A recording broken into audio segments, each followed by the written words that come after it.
Tumiklop na mga kababayan yung pakpak ni Maudix. Bakit niya, Mr. Maravilla? Surrender po, mga kababayan sa ating Pangulong Bongbong Marcos. Oh. Sabi diyan sa balita, Nagbabagang mga balita at pagtalakay sa mga isyu ng lipunan. Pulsa, opinyon, banat at paglalantad sa katotohanan. Pulsa, what you see is what you get. You decide. former President Duterte plans to appeal SMNI's case. Says he stands with Pastor Kibuloy. Gustong makipag-usap sa ating Pangulong.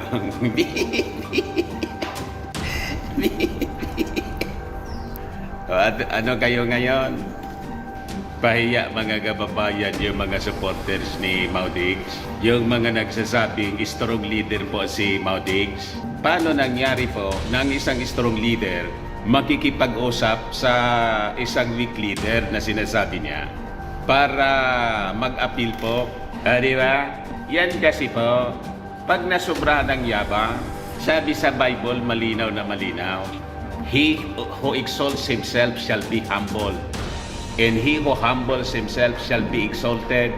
Di ba, mga kababayan? Pero yung ating Pangulong Bongbong Marcos, napaka-humble talaga. Kasi sabi niya mga kababayan, ready siya na pakinggan si Maudix. Ayan po, mga kababayan ang balita. Sabi diyan, Bongbong Marcos ready to talk to ex-President Duterte regarding SMNI. Pati yung barkada mga kababayan ni Maudix na si Pastor Kips, na isa ring mayabang, na sabi, may-ari ng universe. Hindi po na kayang i-stop yung probe ng Kongreso at minalas pa yung appeal nila mga kababayan, yung appeal ng mga abogado sa NTC yung appeal nila sa Court Appeals, binasura pa yung decision po ng NTC, inappeal nila sa Court of Appeals, binasura. Sunod-sunod na kamalasan. O sabi dito, Court Junks SMNI petition. Sabi ko sa inyo, tama yung kasabihan mga kababayan, when it rains, it pours anya. Tama? But before natin mga kababayan na pag-usapan, ibigay sa inyo yung full story, click subscribe mo na dito sa ating YouTube channel and hit the notification bell para lagi po kayong updated sa mga kaganapan dito sa ating bansa. Like and share na rin po ninyo ng ating video. At huwag na rin po ninyo mga kababayan na skip yung ating mga commercial ads para tuloy-tuloy lang ang pag-unlad ng bagong Pilipinas. So unahin ko na muna mga kababayan itong balita na ginang po ng Court of Appeals yung petisyon ng SMNI na ipatigil po yung suspension ng NTC. Sabi ni Maudix doon sa papresko niya, wala man niya silang nakita. They have not come up even an allegation of any wrongdoing. Kung walang nakita, bakit nireject po? Binasura ng Court of Appeals po yung kanilang petisyon. Mas magaling pa niya kasi Mr. Maravilla, si Maudix sa husgado. Hindi lina na po. Wala nang bertod, wala nang power yung si Kips. Hindi po niya ma-stop. Yung Congress probe, hindi niya ma-stop. Yung suspension ng MTRCB, hindi niya ma-stop. Yung suspension ng buong network ng NTC, hindi niya na-stop. Nag-appeal sila, hindi rin na-stop. Malamang mga kababayan, pati yung revocation ng franchise ng SMNI, hindi niya ma-stop. Kaya ngayon po, tumiklop yung tuhod po ni Maudix.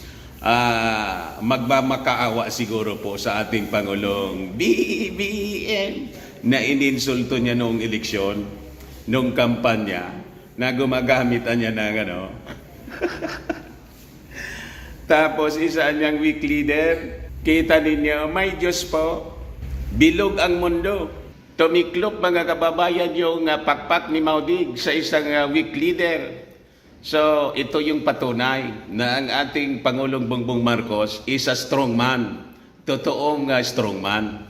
Nanginginig na po siya, no? Biglang naglangis-langis po kay President Bongbong. So, sabi diyan, The Court of Appeals junked the petition filed by Sunshine Network International SMNI that sought to stop the 30-day suspension order issued by NTC against the network for its alleged violations of franchise terms. Sa 5 pahinang resolusyon, mga kababayan, promulgated on January 4, Thursday, but only made public Sunday, the 14th Division po ng Court of Appeals dinismiss po ang petisyon for certiorari and mandamus with the application for temporary restraining order and or preliminary injunction filed by Suara Sug Media Corporation, which does business and broadcasting under the name SMNI through its councils led by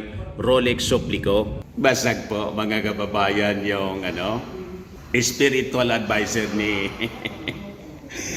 ni Maudix. Nadamay po sa kalokohan ng dating Pangulo. Kaya sabi ni Digong, naawaan niya ako, kaya gusto kong kausapin yung ating Pangulong Bongbong.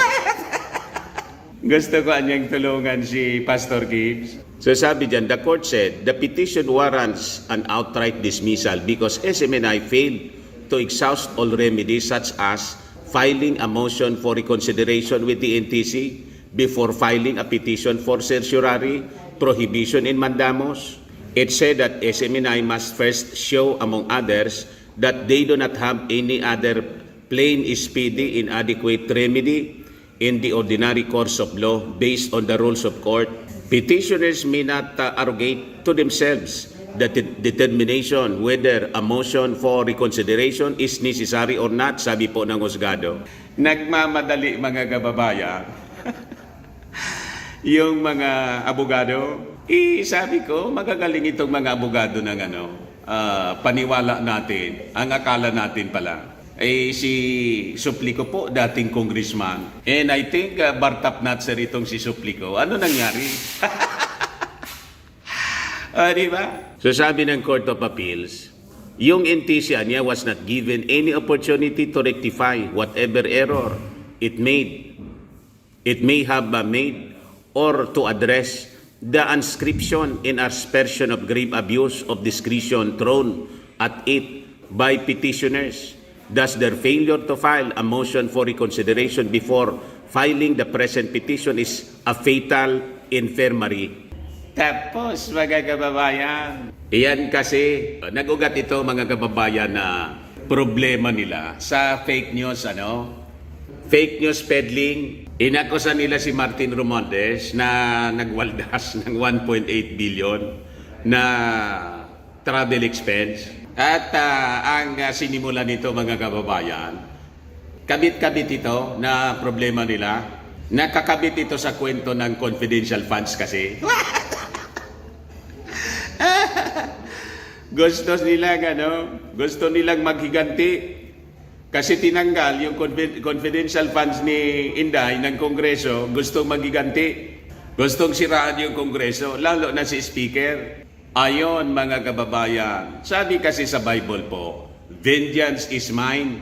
Inilagay nila sa kanilang mga kamay yung pag-iiganti. Itama naman po yung naging desisyon ng Congress kasi unang-una, doon sa confidential funds, si Inday mismo yung nagsabi, leave it to the wisdom of Congress. Doon nagsimula mga kababayan kung bakit sila nasadlak dito sa napakalaking problema.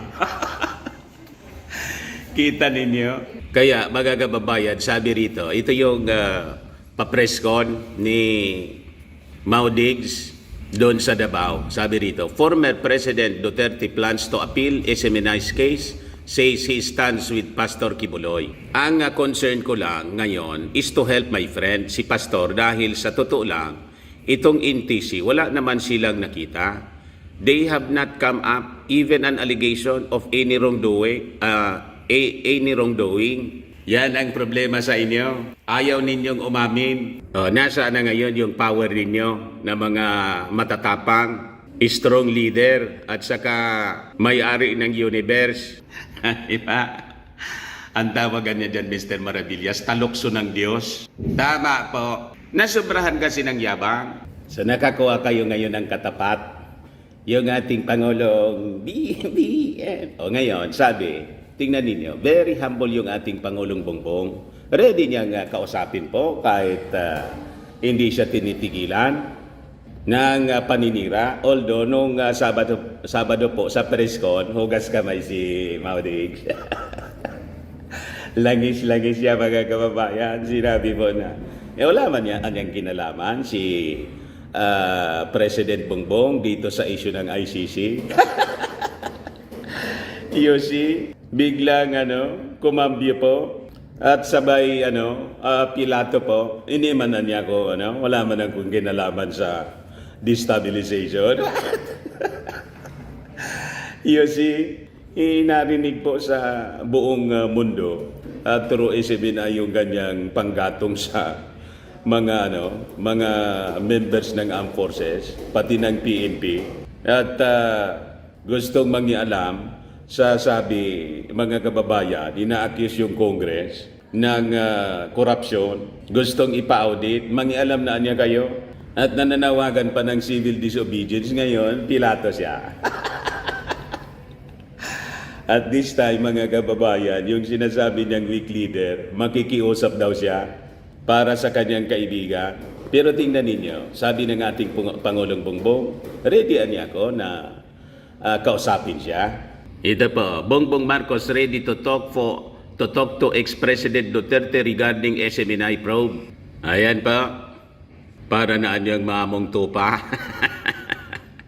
Yung picture ito ni Maudig nung galing siya sa China, sa barkada niyang si Xi Jinping, na basta na lang pumunta doon, walang kaalam-alam yung ating Pangulo. Sabi dito, President Marcos is always available to former President Duterte.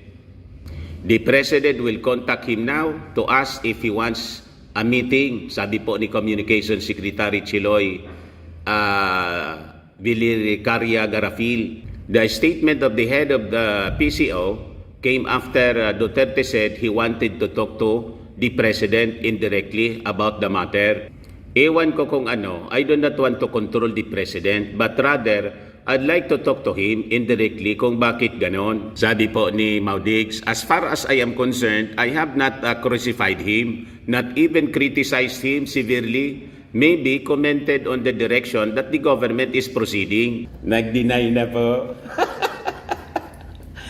Testigo po ang mga mamamayang Pilipino kung paano ninyo linait-lait at siniraan yung ating Pangulong Bongbong Marcos.